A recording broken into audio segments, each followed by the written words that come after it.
Naglabas na rin ng pahayag si Daniel Padilla kaugnay ng hiwalayan nila ni Catherine Bernardo. Ipinost ni Daniel ang kanyang mensahe ilang minuto matapos ang pahayag ni Catherine ngayong Huwebes. Magandang gabi po. Alam ko po marami sa inyong may alam na matagal ko po piniling manahimik. Bakit? Kasi kagaya po ng iba sa inyo, natakot po ako. It's so more, so much more like when the time you whispered in my ear. Hindi naging maganda yung nangyari.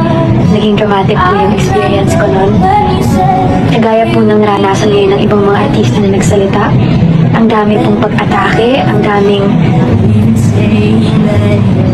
sinabi hindi lang sa akin pero pati pamilya ko. Kaya sinabi ko po nun sa sarili ko na yun na yung huling beses na magsasalita ako sa ganung usapin kasi ayoko nang maulit yun.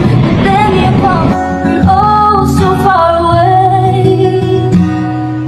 November 30, 2023, hindi nagbigay ng dahilan si Daniel kung bakit sila nag-break ni Catherine. Ang tanging sinabi niya ay hindi mawawala ang pagmamahal niya sa dalaga sa kabila ng kanilang hiwalayan. Ng makatang pahayag ni Daniel, paibig, sa mundo, buhay at sa limitadong oras na tayo ay nandito, isang malaking biyaya ang pagmamahal, ang mahalin ka, at mahalin mo, ang mga alaala natin ay laging kong baon sa aking puso at magiging liwanag sa mga madidilim kong araw. Thank you for dancing with me during my highs and thank you for singing with me during my lows. Our lives may drift away, but our love will still ride that tide. Nag-iwan din si Daniel ng mensahe sa solid fans ng Kathniel at sinabing umaasa siya na maghihilom din ang sugat na dala ng pangyayari sa pagitan nila ng nobya. Sabi ni Daniel, Kathniels, maraming salamat sa pagmamahal ninyo, maraming salamat sa napakagandang pinagsamahan natin, hinding-hindi namin ipagpapalit at hindi makukumpara kahit anong panggawin nila. Hinding-hindi nila pwedeng sirain yun.